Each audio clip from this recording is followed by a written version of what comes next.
Hello, as some of you might know, on the 12th and 13th of December, Cosmic Shambles put together a 24/25-hour live show, and I hosted the whole thing, and Trent, our producer, went slightly mad trying to keep everything together during various different technological nightmares, but it did come together, and we're going to show you various pieces that were particularly popular, and one of the audience's favourite moments was a conversation with Tim Minchin. That was at about midnight. It was wonderful to have Tim there. He'd done a lot of the shows in the old days, both at the Bloomsbury Theatre and also later on at Hammersmith as well. So we had a conversation, Tim played a song, and then after that you're going to hear from the people behind Light in the Void, a fantastic collision of science and art. I hope you enjoy all of these. Now we're going to go, as I said, for those of you who just joined us, Steve and I have been on stage now for 13 hours. We're doing fine. We're doing okay. And just a reminder that we've got various crowdfunders going on. The show that we've been doing is kind of to make up for what normally are the live theatre shows we do, which we make money for various charities. On this particular occasion, the charities we're making money for are Mind, the mental health charity, Turn to Us, which is to help people in poverty and financial difficulties, and Médecins Sans Frontières, Doctors Without Borders, which is an incredible charity, and also the King's Place musical charity as well. So all of those, and also if you can support us via Patreon, that's fantastic. We're still trying to make somewhere between 4 and 10 shows a week, and that will be brilliant. And now I'm very glad that he's going to join us. I watched his album thing. I don't know how many of you will have seen the album show with his brand new album, which is absolutely fantastic. And I can see on the feed that there's a lovely thing where people are rejoicing at the moment at the fact that he has recorded a new album separate to his brilliant musicals. We're joined by Mr. Tim Minchin. Hello, Tim. Hello, Robin. Tim, I've seen there's a lovely little bit of synchronicity tonight. About an hour and a half ago, we had Robert Smith. He recorded 3 versions of songs from 17 Seconds for us. Aww. And he didn't have his shoes on. And it reminded me of that lovely thing that happened where we did a libel reform gig, and you sang a song, and then you sat at the side of the stage so no one could see you, but your bare feet were just, you could just see them under the curtain. And the next day there was a whole debate online about your feet, your appearance, while people were going on doing their very best comedy. Your beautifully manicured feet, just poking out the curtain, somehow stole the magic away. It's long enough. It's long enough ago that I don't remember whether it was an accident or whether I was attention seeking. Oh, no, I genuinely don't think you were. I remember there was some good wine there. It was just the position of the bottle rather than the need. I wanted to watch the other acts in case someone said something funny, just on the off chance. Yeah. Is anyone going to have any punchline I can turn into a song? I'm waiting. That's right. I'm trying to steal material tonight, and I don't have my shoes. How are you feeling? My God. We're all right, I think, at the moment. We're in 13th hour. I think what is going to be more difficult is early on I was able to have, reasonably intelligent conversations with physicists. I think if there's any quantum cosmology after 4 a.m. UK time, in one way I will have an appearance of understanding wave-particle duality and its importance in the structure of the universe. In another way, when I wake up the day after, I'll realise it was gobbledygook. But that's always a problem with quantum cosmology. True. Or you might have a breakthrough. You might get yourself into a sort of state of open-mindedness, born of tiredness, that gives you an insight that you've never had before, which will also end up being bollocks. So I'll be like the Mary Shelley of quantum physics. I'll have a fevered dream near a lake and they go, I've come up with something now. Totally. You're a monster. How is everything going? The new album, as I said, the show that you did around that was a really fantastic show, and I saw a lot of the feedback as well as watching the show. The feedback, the excitement around it, and I suppose it's been a long time to bring out a new album not connected to another piece of work, just songs that stand on their own. What is the different sense of, I suppose, tension before you release that to the public? It's all messed up in the year and the fact that the album was meant to be released 6 months before, and the absolute, that live streaming show. I mean, you're experiencing a version of it now, but trying to find ways to make the experience of watching online content good in and of itself, which I spoke about during the stream, trying to make something that wasn't just a shitty replacement for a live concert, but was a form in itself. And then trying to sell tickets to it in, all the regions of the world is incredibly complicated and difficult. So it was really, it was a bit of a stressful time, which got in the way a bit of any other stress I might have about releasing a not particularly comic studio album. I think what's nice about it is that I didn't, as opposed to a comedy tour, like if I put a tour on sale and it didn't sell all the tickets, that would be a cause of some consternation for me. Or if I open a musical and it closes early or whatever, that causes sadness. Or if you put out, whereas this, I just didn't really have any expectations for it. I had, if anything, very sort of, people don't really know me as a studio recording artist. That's not really my thing. So it's just putting something out there that some people might like. But the live stream was the thing that, apart from all the stress it caused, it was incredibly heartwarming how many people did buy tickets and did watch and reacted really, really strongly to it. And how any fears I've had that my audience won't be so interested in my whimsical stuff as they are in my punchliney stuff. I guess there'll be less people who are, it'll be a smaller audience, but mostly people aren't sort of shocked or surprised or contemptuous of the effort to step sideways. I think it's interesting. I've often found with your fans when I've met some of them, and sometimes on Coventry Station platform at 11:45 at night, for instance, and they are more than any other person in your position. What I found very interesting is they're not just there for the comedy. They're not just there. That they're actually the ideas that you want to share and the people that leads to. That seem to be quite important for them. So it's, with some comics, the people, and I know you're not, but you know what I mean. Those people who come to you via comedy. That the only thing people want is they want to see that comedian. They want to be made to laugh, and they don't have any other interest. But it does seem like you have been a springboard for quite a few people to be attracted to other ideas that they might not have imagined were theirs. And they've been, I personally find from my limited experience with them, a very open-minded, they're not the kind of people who would boo the support act. When you go and see your favourite band. Oh, God, and you think, no, they would, this is, your favourite band has chosen this support act and you're talking all the way through them and stuff. So would you say that's true? Yeah,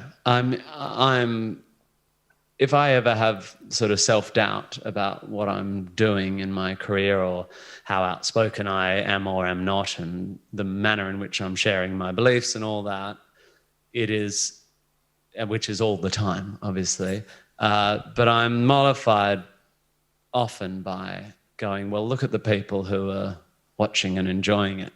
I have the most incredible, I'm proud of my fan base, if you want to call it that, or the people who don't mind hanging out with my stuff, because they are consciously a sort of, obviously there's lots of different people, but there is at the core of it is a community or a sense of people that people who like my stuff are signing up a bit to a collect, and it's you guys as well. I mean, the reason when I lived over there I was attracted to and wrapped up in your world and the monkey world and the nerdy science comedy crossover world is because you guys do it as well. And it's not a cult or a church or a doctrinal, guideline or anything. It's not even a set of ideas. It's sort of an entertainment based, collective idea of how you should approach the world and life and how you should be. And what seems to be, that example of being supportive of a support act is a perfect little sort of metaphor for how I think my fans are in general. If someone comes after me online, they don't pile on because we've discussed it and we know that we don't think piling on is a great way to change people's minds. And if they can be very defensive of me, but it's not like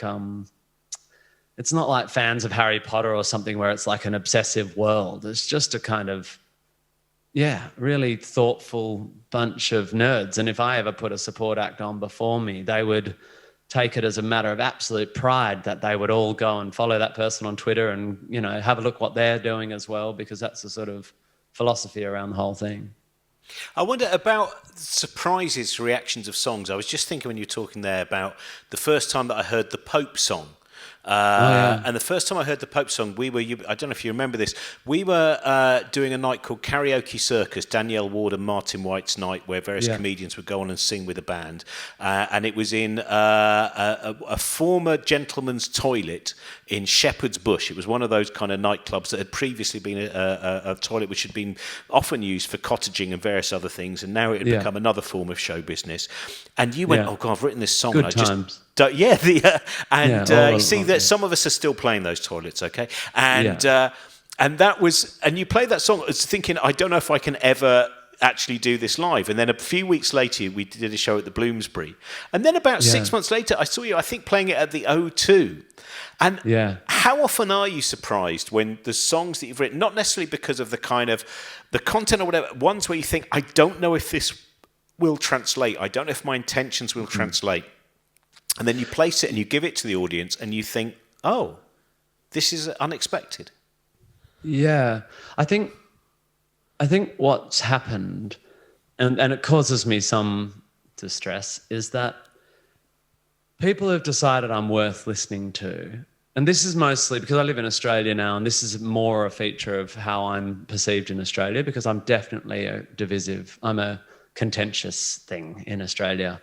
Not mostly. I would say most people think I'm lovely and a nice artist and stuff. But there's a nice big chunk of Australians who think I'm disgusting and bigoted and whatever. And I've gone further, and I think you would agree, given that we've known each other for 15 years or whatever. I've gone further down the path of realizing that I've built an audience who really are happy to listen and be patient and trust me, right? And so a song like the Pope song, my audience, when I first started playing it, might have been like, oh, shit, this is pretty harsh, but they would have laughed at me. A hell of a lot of my audience are just very, very atheists. But more than that, they trusted that there'd be more to it than just swearing, and they stayed listening, and if you stay listening to the Pope song, you get a massive payoff of the kind of nice tied up argument of it.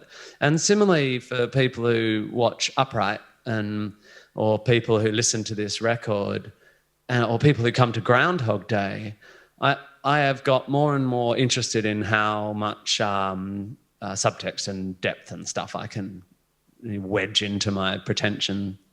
And so Groundhog Day rewards not just incredible listening, but multiple views, and so does Upright. And this album definitely is better the third time you listen to it. The first time you sort of hear the bombastic, sort of nonsense, and it gets better.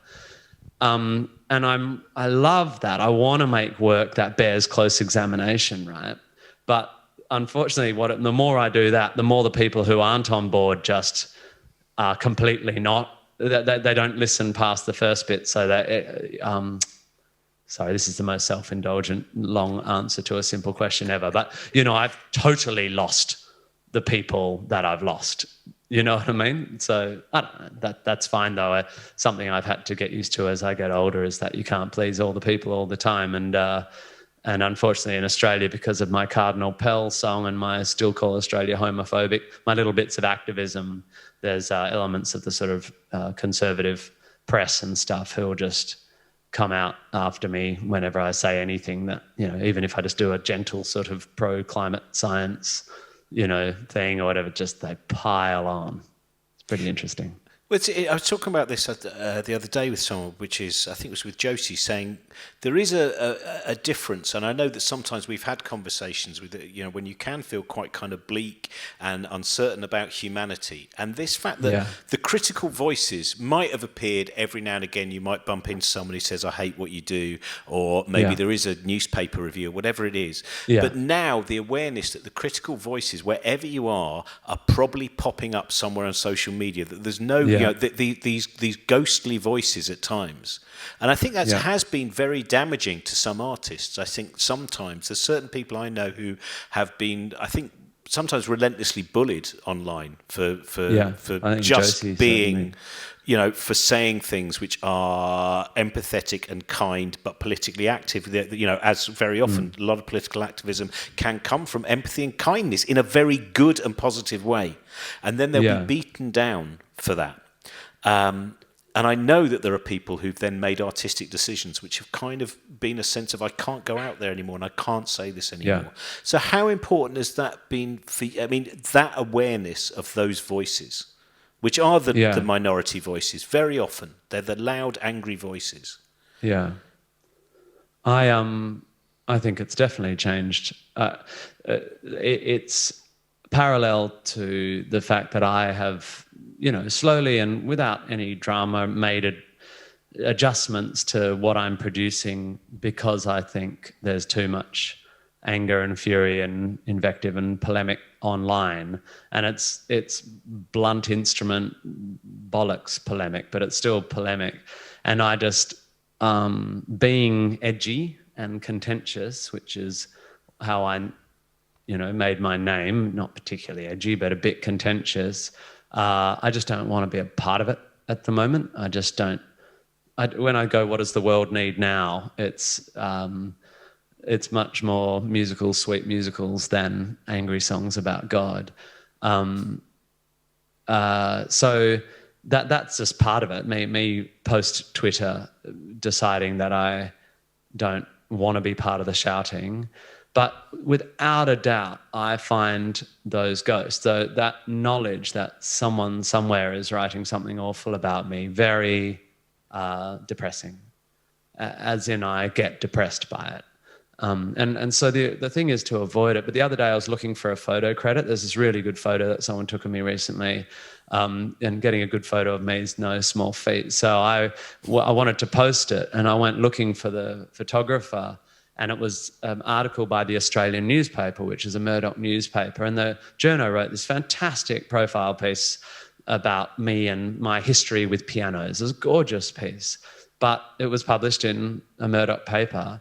And I went looking for the credit and found the article and happened to just read the comments under the article. And it was just, I mean, your palms start sweating. It's just comment after comment after comment. I'd rather shoot myself than listen to this lefty, ignorant, talentless, Tim Minchin, the fastest person to clear a venue, and, like just like objectively ridiculous stuff about me being talentless and how everyone hates me, and I've never done anything good in my life, and I've, just crazy stuff.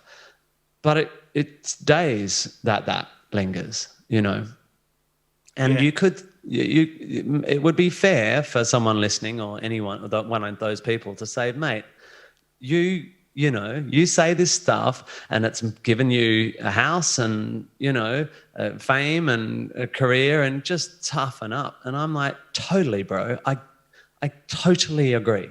I wish I could sit in my nice house and not find that hate affects me. So I don't know, maybe I need to go see a psychologist or whatever I need to do to not feel it.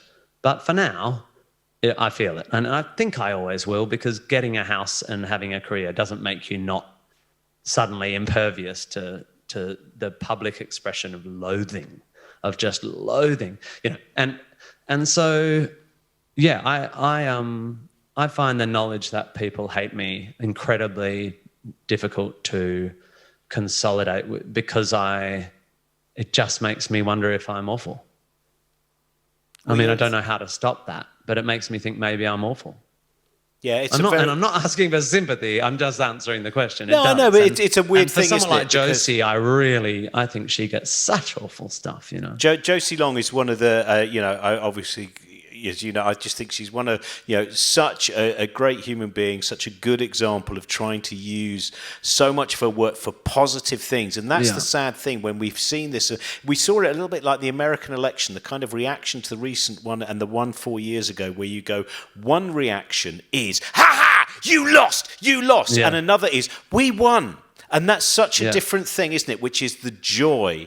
When your main joy in life is spite, your main joy. It's like that when someone gets, just tells you everything they hate, and you go, what do you like? Just tell me, what do you enjoy? I've got a few questions from people here, and Andy would like to know, very quick one, that Upright Season 2, ? Trying. Things are getting in the way, including global pandemics and, finance people, struggling. But yes, trying. And 68% chance that we will get it made in the next 24 months. Well, I think that would excite people a great deal. What was the hardest song for you to write?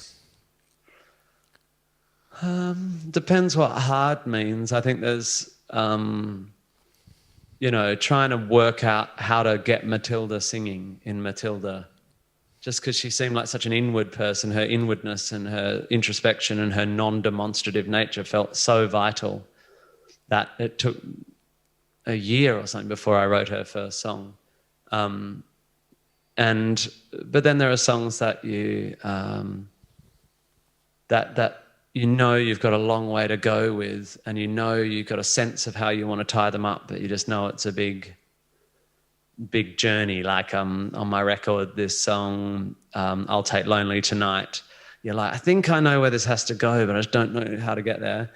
And then there's songs like White Wine in the Sun, where writing it just made me sob and sob and sob, and I had to keep stopping and going downstairs and having cups of tea and then going back up. But That's interesting, saying about you sobbing, writing that. Are there times where you can see the process, how much it is communicated? Because people love that song so much. Are there other times where you've maybe had a similar experience, either the emotion might even be anger as well as love, or any of those things, where you've gone, oh, that's interesting. What I feel about that song is not what the audience feel. It doesn't mean they don't like it, but they do not get that same kind of emotional contamination. I think mostly I've learnt to trust the shivers in my spine, or the tears that, when I land on a lyric that makes me feel emotional. It's I don't think I can think of an example where I'm like, why doesn't that land with other people? I mean, that's the craft, but it's also the joy of art, isn't it? If you find a well-crafted way of being authentic, you don't let the craft get in the way of authenticity. And I think this record has a lot of craft. I think what I like about this record is the craft authenticity balance is about right. You know what I mean? I think if you're sort of telling a truth, if not your truth, a truth, it's. Or maybe another way to put it is, the reason I've done okay in my chosen career is that my instinct for that is probably mostly okay. That if I'm feeling it and I find a way to express it, then they'll probably feel it. I guess that's what the songwriter's job is, isn't it? Or an artist's job is. And one other question, someone just wanted to know, if you could adapt one other book, what would it be? Obviously, I presume the answer is my book, I'm a Joke and So Are You, because obviously you appear in that, so you're already in that. And I feel that a lot of the chapters about musical. Mental health and creativity would turn into a great musical for a non-fiction book. Yeah, I think non-fiction musicals about depression are the next. I mean, it's where everyone's going. I mean, it fucking almost should be. Like, after this year, it's almost like exactly what we need. I've just started reading Brave New World for the first time. And it feels like a musical so far, but I don't think I'll do that. Well, I think Really. Soma's got a good rhythm, hasn't it? Soma as a build quite early on. Yeah, there's lots of the language is screaming, because it's all brand language sort of thing. Yeah, could do it. I recommend. It has been suggested, that one, by the way. Oh, well, one I was going to. Have you read Bee Season by Mila Goldberg? No, but I was talking about it recently with someone. I'm tapping away at my computer to buy books while you talk. Tell me about Bee Season. It's about a family. Each one of the members of the family is kind of in their own way trying to find their sense of God. And the one child who's not that impressive in the family is the daughter. The rest are very high flying. And then it turns out she has an innate ability when it comes to the spelling bee. and it's fantastic. My friend Carolyn, who the razzle-dazzler journey into dance, my one foray into Australian filmmaking, it was Carolyn that I co-wrote that film with, and she recommended Milo Goldberg's B Season, and it is fantastic. I will send you a copy. We better get on to, because Dr. Carl will be chomping at the bit with all that information that's bubbling out of his head. When was he meant to be on? Oh, no, Dr. Carl's on quite soon. He's on after you. That's fine. Don't you worry. Okay. We are running for a show that is 13 hours in. It's very rare that I've ever done something that's 2 hours in that isn't overrunning by an hour. The fact that we're overrunning by approximately 2 minutes after 13 hours is highly impressive. Well, I'm about to do an overlong song, so I'll help you get back into form. This is the great thing. I know you're now going to do your full one-off but full adaptation of Beowulf. So I'm looking forward to that. A 5-hour improvised opera. So what are you going to play for us? I don't know. What do you want? My history with you and monkeys and Christmas and white wine in the sun is pretty long. So I'm very, and I haven't played it yet this year. And it's a pretty sad year for me for various family reasons. So I could just sacrifice myself at the altar of the Christmas ballad. Would you know, also neuroscientifically, both Steve and I are now at that really awkward emotional state of sleeplessness. Yeah. So this might be just the thing that we need to tip us over the edge. Thanks so much for joining us, by the way, as well. Thanks for doing this. Oh, man, it's such a pleasure. I really miss you guys, and miss being part of your world. And I just went for a run and a swim, and I'm sitting here, in a country with no COVID. And obviously, I'm very privileged to be here, but I have a constant hum of sense of displacement. I loved my years living in London and getting to work with you guys. It's sad. Well, I hope we're going to be able to do something. I know that with Brian and I will be out in Australia, so I hope we can get to something. That idiot. Yeah, I know. I write all his best I don't want physics. anything to do with that guy. Keep me away from that guy. Ladies and gentlemen, please welcome to the screen where you are now, where he has been for the last 25 minutes, Mr. Tim Minchin. All right, that's a bang. Can you hear that, Robin? Yeah, that's great. I really like Christmas. It's sentimental, I know, but I just really like it.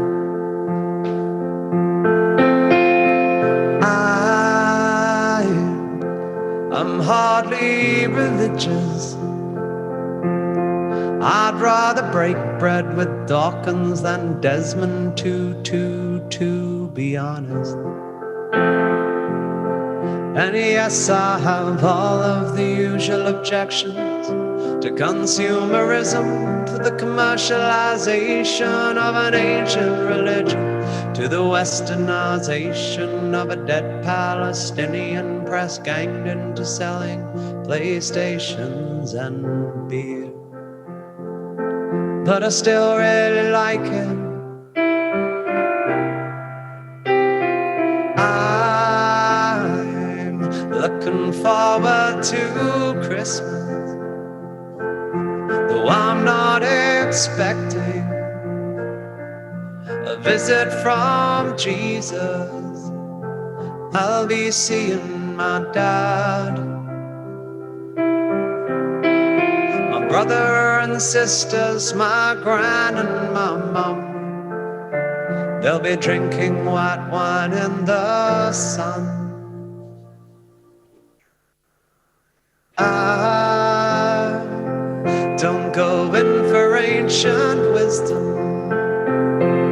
I don't believe just 'cause ideas are tenacious, it means that they're worthy. I get freaked out by churches. Some of the hymns that they sing have nice chords, but the lyrics are dodgy. And yes, I have all of the usual objections to the miseducation of children who in tax-exempt institutions are taught to externalize blame and to feel ashamed and to judge things as plain right or wrong. But I quite like the songs.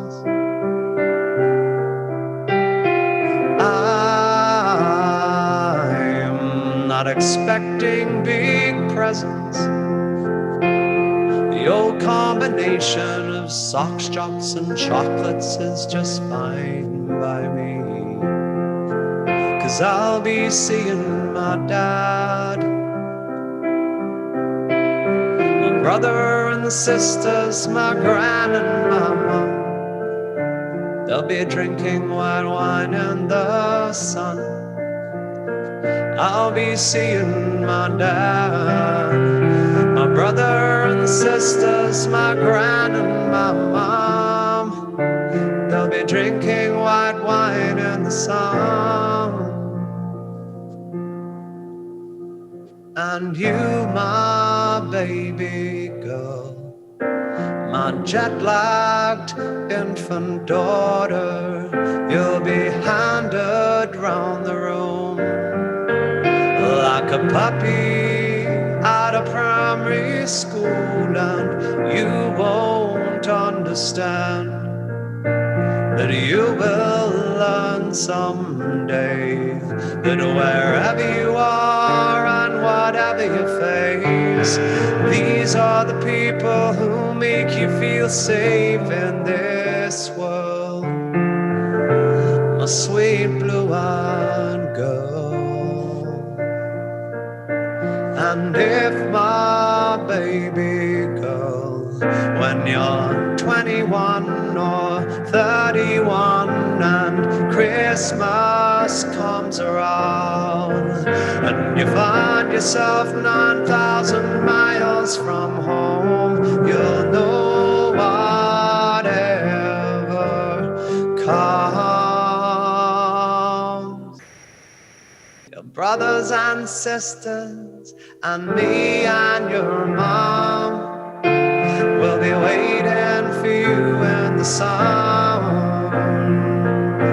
when Christmas comes.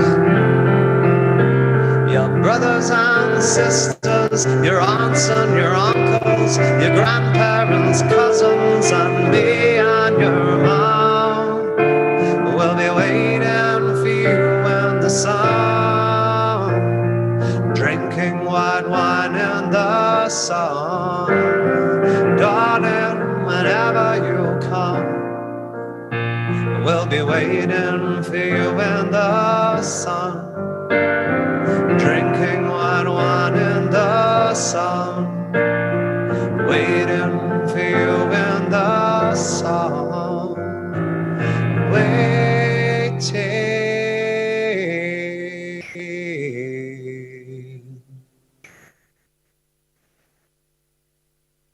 I really like Christmas. It's sentimental, I know.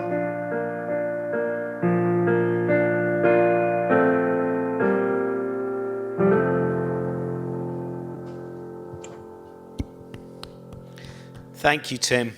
And it's a pleasure, Robin. Lots of lovely things online, a lot of people there remembering people they love who are no longer with them, and they found that very lovely way of connecting with people. So thank you very much. And I will do something a little bit later on, actually. I'll read something from Carl Sagan, which is connected to, because my mum died just in December, just before we did one of the 9 Lessons shows, or the Compendium of Reason. And I think it's great to see so much of the kind of connection out there from that. So for all of the things that you were, and I do understand the negative voices, those voices that can be so detrimental, but then that seeing all of the kind of the sad joy that you know that thing which is, I can just see that online for everyone. Yeah. So thank you very much. For every whine I have about negative voices, I am profoundly aware of what an incredible privilege it is to have so many people who care about my work. And loads of love to everyone over there. I miss you all, and I hope things start lightening up soon. I hope so. Thank you very much. I hope to see you next year, Tim. Cheers. See you, Robin. Lots of love, mate. That was lovely, and as I said, everyone online. It's really I'm glad that you found for different ways that I can see people are now kind of speaking to each other, and I hope that song. I can see it helped you. So we're now going to have a look at something else, which is one of the people involved was described as the greatest photographer that's ever existed, and by another photographer, and we will talk a little bit about that. So we're now going to have just a look at a trailer of a piece of work, and then I'm going to talk to the people who created it. And then I'm also going to talk to the producer for the fact that I've noticed how long it is till the next loo break, when Steve, as we know, later on in the evening, especially when you've been up once it's beginning to hit 24 hours, really the control of those things is pretty weak. So what I can tell you is it's not going to be long before I ask you to do a jazz break.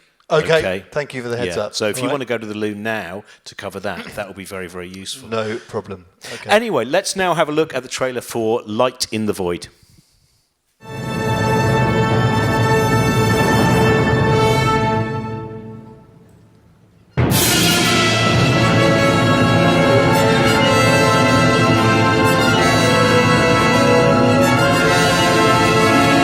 I was a seeker once.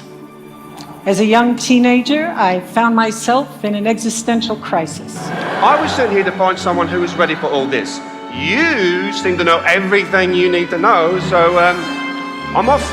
No, okay, I don't know. What? Wait a minute, how? By Jove, she did it. Congratulations. Wait, no. How did that happen? Evolution has bestowed on us a unique gift, the gift of curiosity that leads to understanding. And we've evolved brains capable of exploring and finding out where we've come from. Was I dreaming? There was this anthropologist. Let's take a journey to the scales of the universe where the effects of quantum mechanics are readily observed.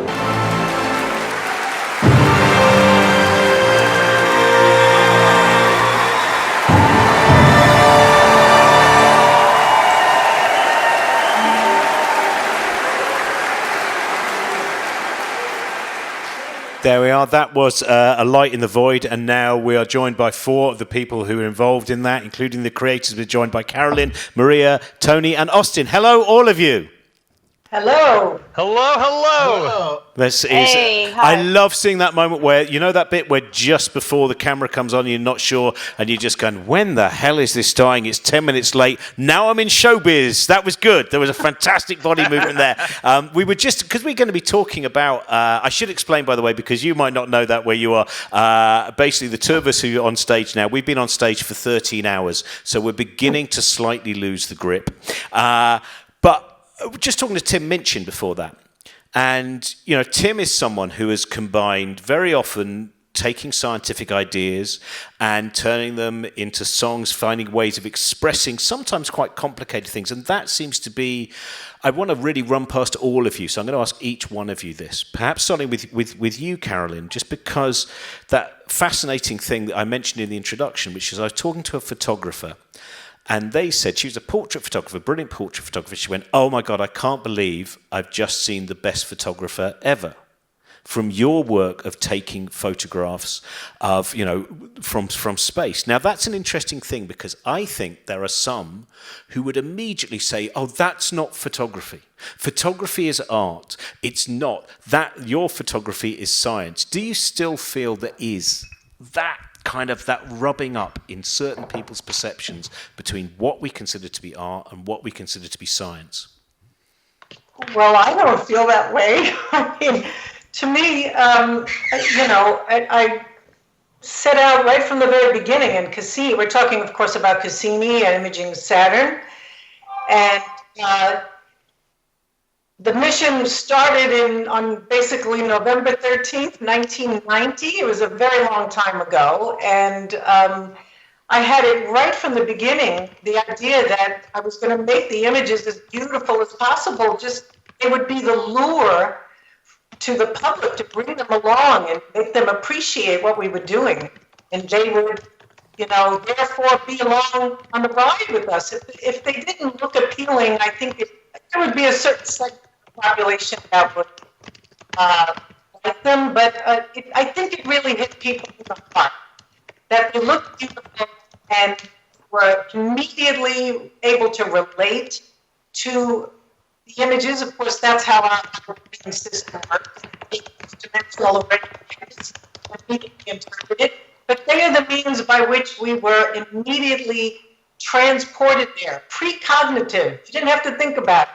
You felt like you were there. And it was just an extra thing to make them beautiful. And it started really because I was on the Voyager mission, and that was the first time we were in the outer solar system, and there was no attention given to making the Voyager images beautiful, because the only time we presented anything to the public was at press conference. Voyager was just flying by. We spent 2 weeks in the presence of each planet, and then it was years before we reached the next one. And the pictures were only processed to show at press conferences. This was long before the internet, mind you. We weren't sending images back and forth to people. If I wanted to show you an image, I had to take a hard copy and mail it to you. So I just thought this will be the mission where we really do it right. And art was, at the top of my list. I really wanted to make them artful.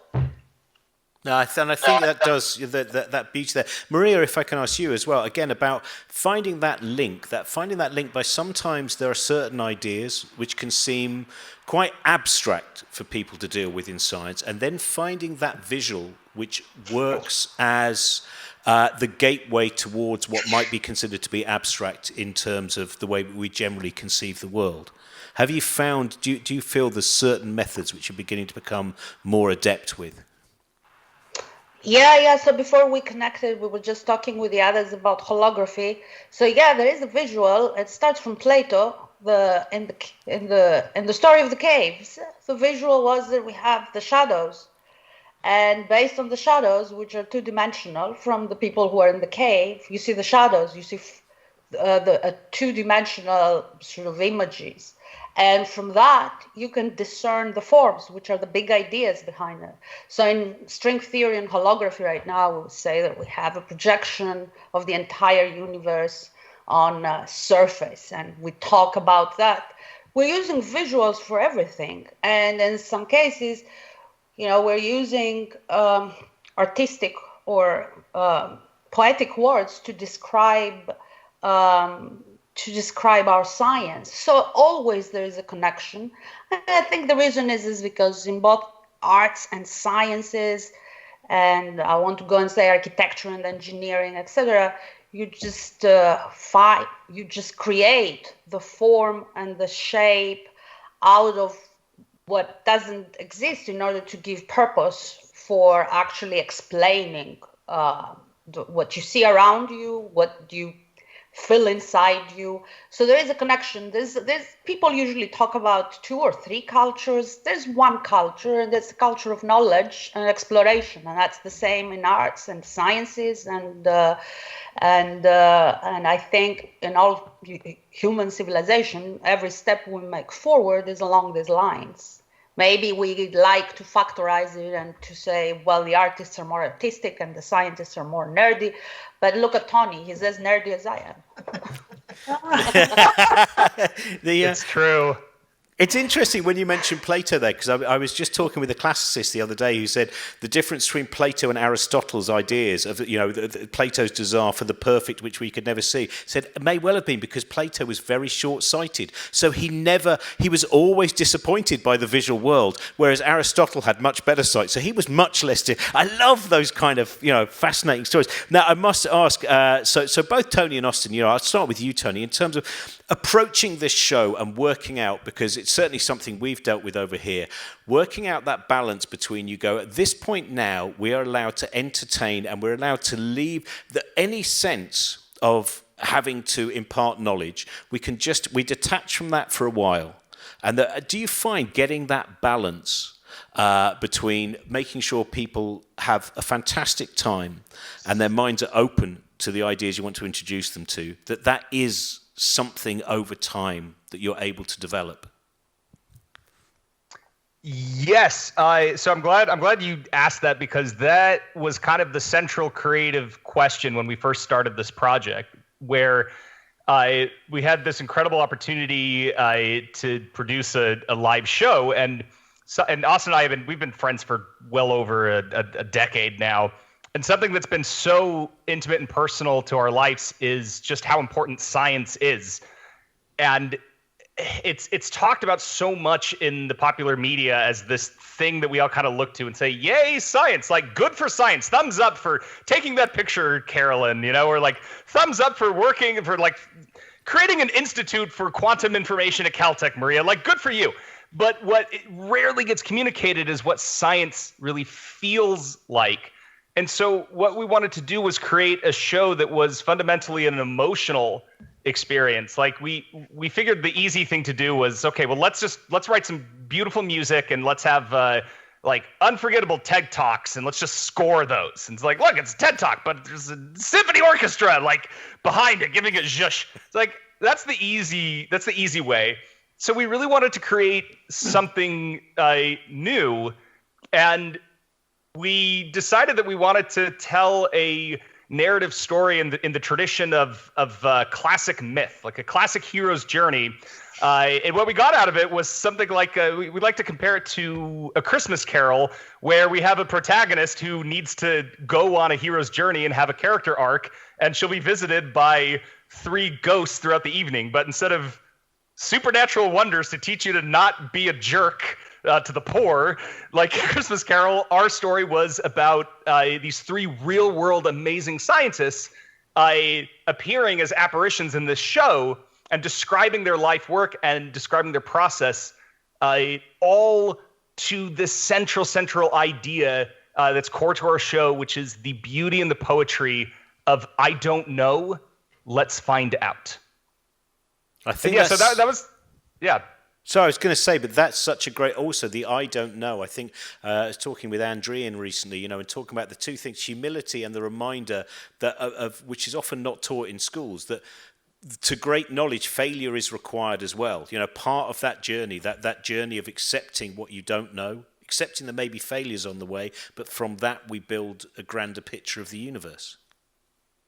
I should ask you, Austin, by the way, now, because I work with a physicist who's also a great musician, so he's just constantly rubbing my nose in it.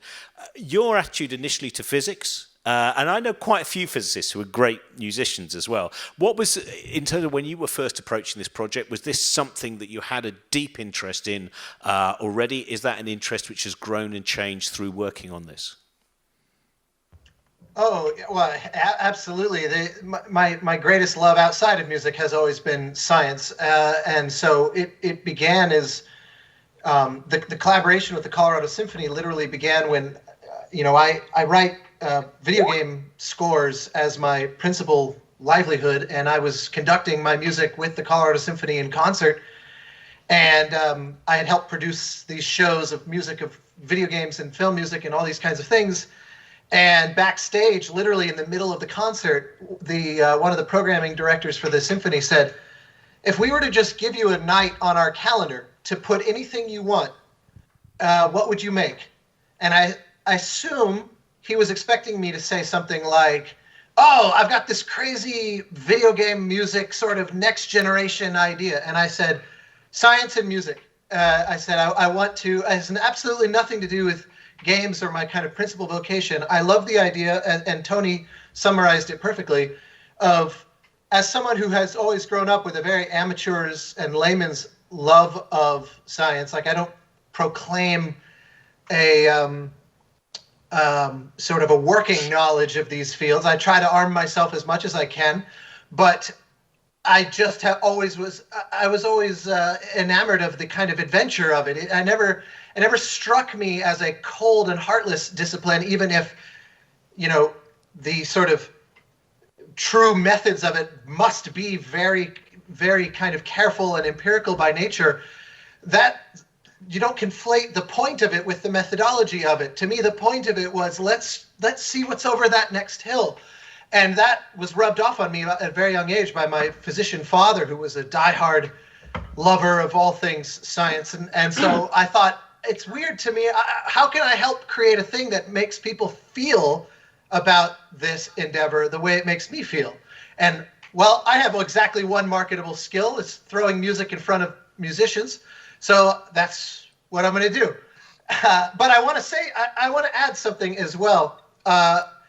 When you mentioned in your question for Tony about the idea of kind of like the show proceeding and pausing for the sake of entertainment, I actually would say that there was nothing in the show that's actually quite accurately descriptive of, because though it had this theater component, the theater was itself a kind of theatricalization of science. The whole idea was that this young protagonist character is learning the methods by which to illuminate the world around her. You know, A Light in the Void is the title of the show, is kind of cribbed from the subtitle of The Demon Haunted World by Carl Sagan, the science as a candle in the dark.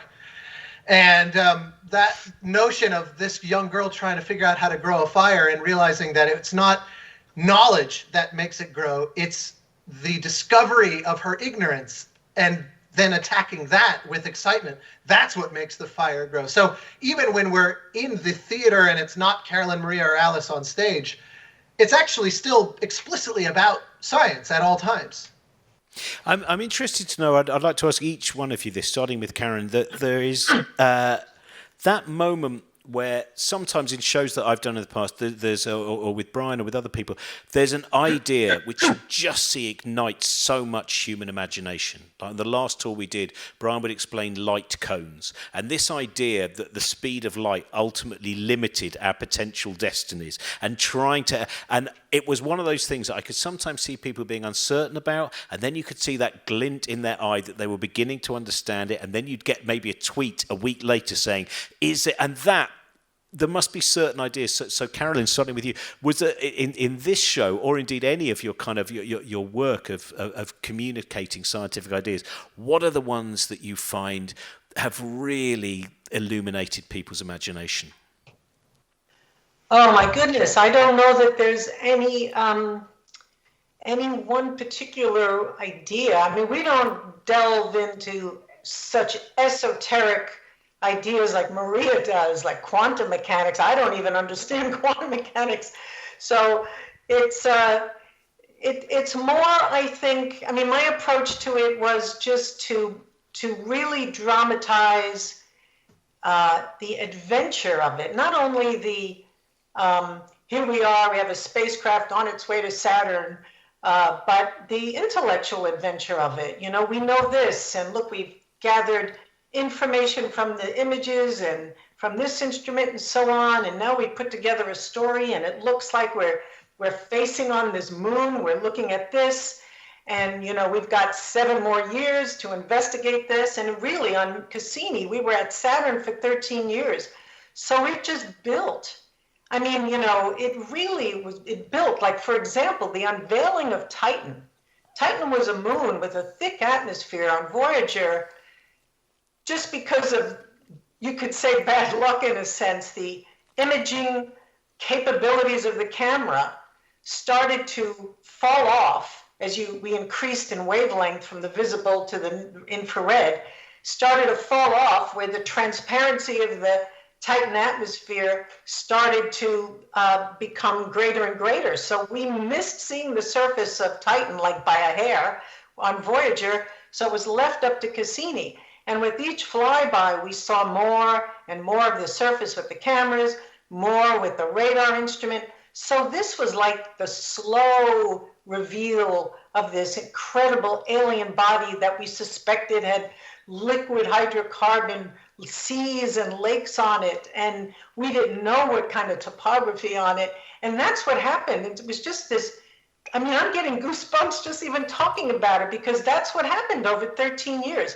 So for Cassini, it was more just really, well, I mean, hell, I started writing these blog things, and I eventually called them captain's logs. It's a total joke. I've been doing it for a couple years, and then one time I'm writing it, again, dramatizing the adventure of it. Oh, here I am looking out the window, and, you know, it's star date, you know, blah, blah, blah. And, we have just come upon this moon and we're now seeing this and so on. And then I just decided, why, this sounds like a captain's log. And I started to call it Captain's Log. I'm amazed at how successful and popular those things turned out to be. So it wasn't so much a way to describe an esoteric idea. It was really because in planetary science, very unlike astronomy, where it's too bad, but the astronomers will never go to some of these places they see, thousands of light years away. We do go to these bodies, and I just wanted people to get the sense of adventure and make it an emotional thing, like the thrill of discovery, like what I think Tony and others have said. It's really, discovery is such an emotional thing. When you found something and you know that, first of all, if you're lucky enough, nobody else on the earth, on this planet, knows this thing that you just found. And until you announce it to everybody, no one knows. You could be the only one. That is the biggest high going ever. You don't need drugs for it. You feel like a high priestess, and you've just tuned in to the vibrations of the universe. And it's magnificent. So I guess I've gone on too long, but... No, but that's a great story. You've heard it here first, kids. Say no to drugs. Say yes to cosmology, astronomical engineering, and theoretical physics. All the high you ever need. Fully endorsed. I can vouch. Having done both, I can vouch that theoretical physics is better. Maria, can I ask you, what is the idea that you, most recently, I suppose, that excites you most? That moment where you know that you have found a way that you can express it, and you are now passing on to people who are not, don't have a level of expertise, who may well not be scientists. That moment, again, I suppose, returning to the Carl Sagan quote where he talked about why do you want to communicate science, and he said, when you're in love, you want to tell the whole world. What for you is that scientific idea?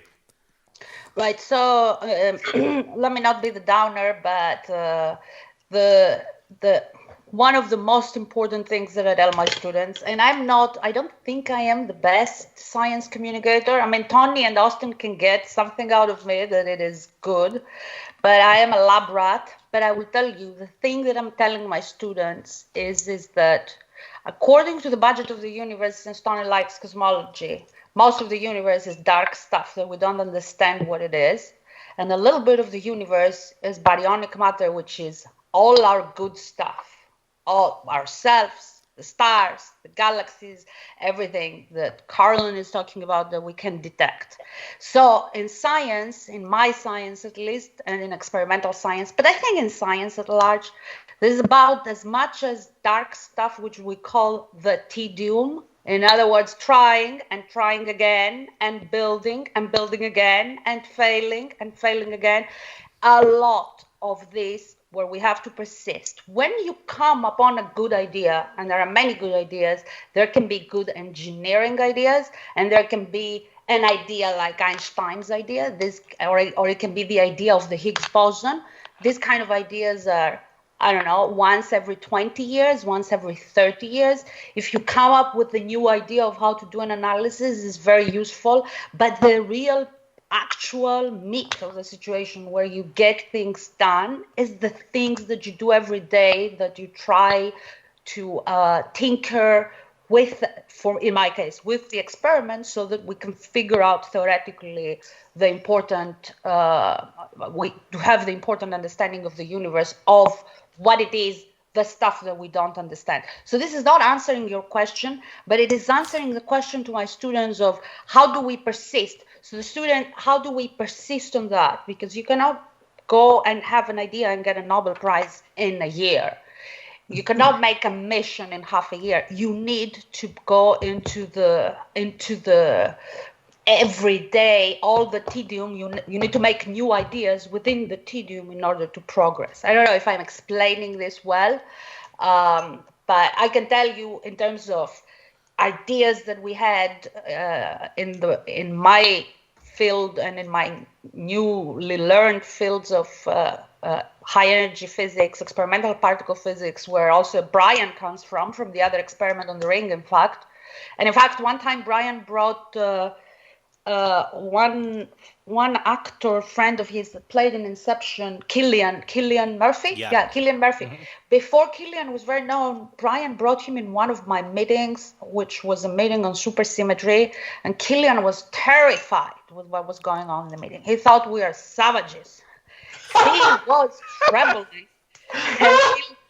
And Brian took him and they left, but I could see in his eyes he was absolutely terrified.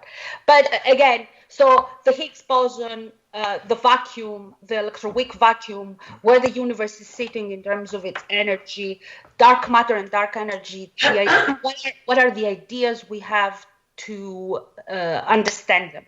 Is it a particle? We have ideas that it is a particle. Notable idea, very worthy within the theory that we have, but we've been looking for it for 30 years and there is no such. So interesting.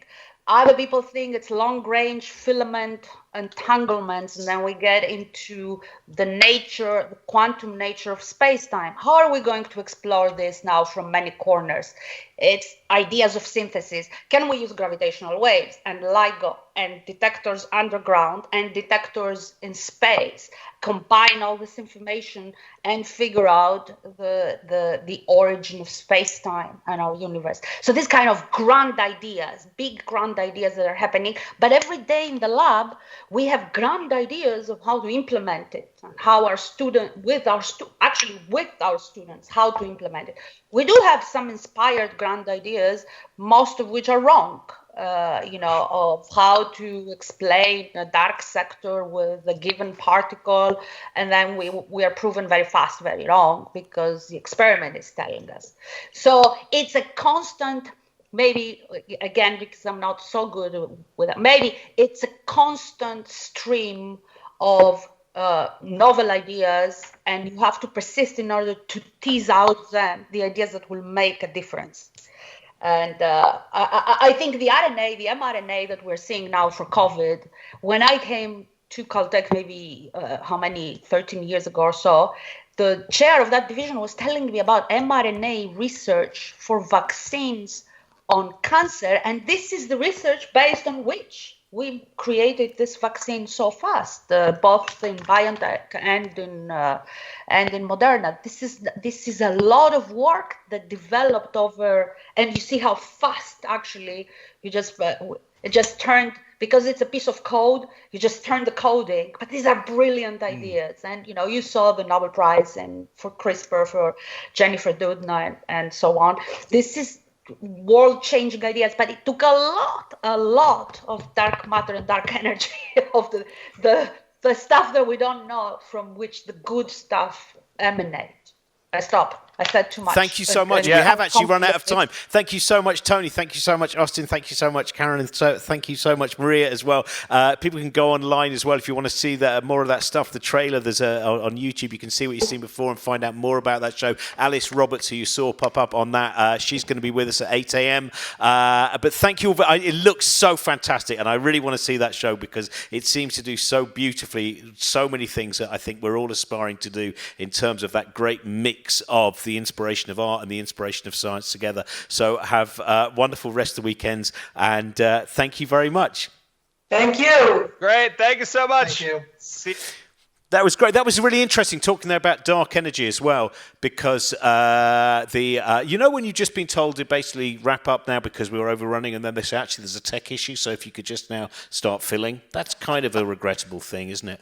But it is Carlos Frank, who I've mentioned before, and I would really there's a lovely desert island disc with Carlos Frank actually, who he's based up at Durham University, and during lockdown.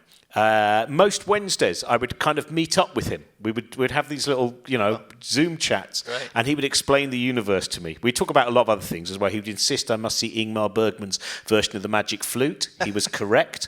But he has this great... One of the things that I find fascinating, he loves using art when trying to explain ideas like dark matter and dark energy. And one of the images he uses is, anyone at home, you can look this up now because you're at your computer.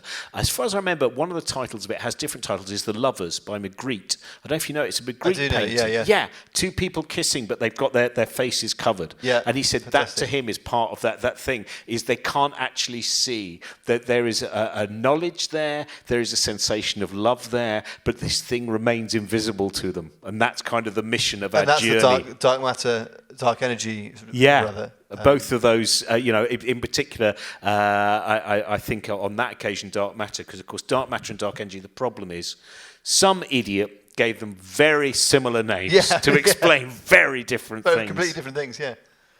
But that is, and you do. I mean, you've been doing those great shows with Chris Lintott, who will be joining again later. Yeah, and that's been a real treat doing those with Chris. In fact, one of my last gigs before lockdown was, I think you did the same festival up in Dark Skies Festival, which was absolutely phenomenal. And we Chris Lintott and I do a sort of double-hander show where essentially he asked me about music and I ask him about astronomy, and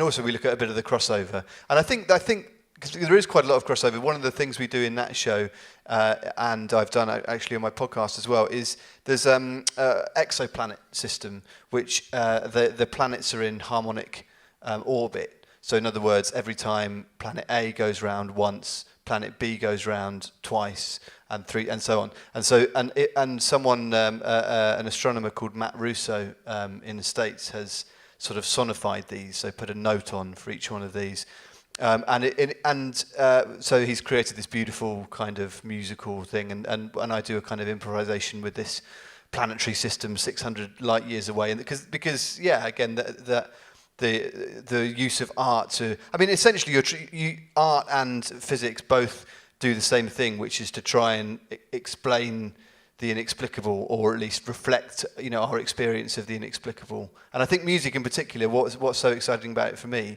is, and particularly why I like instrumental music, is that it is abstract. So it allows you to express things that you can't always express with words, because you have this much more kind of lizard brain connection to it. You don't quite understand. I think it's an interesting thing, because what I would say is that both good art and good science are trying to create some sense of connection and understanding. But the difference is that art can always remain subjective. Yes. So, I do think that's the interesting. I was having actually, I better introduce our next guest, but later on I'll tell you what I was talking about with Brian Eno. Anyway.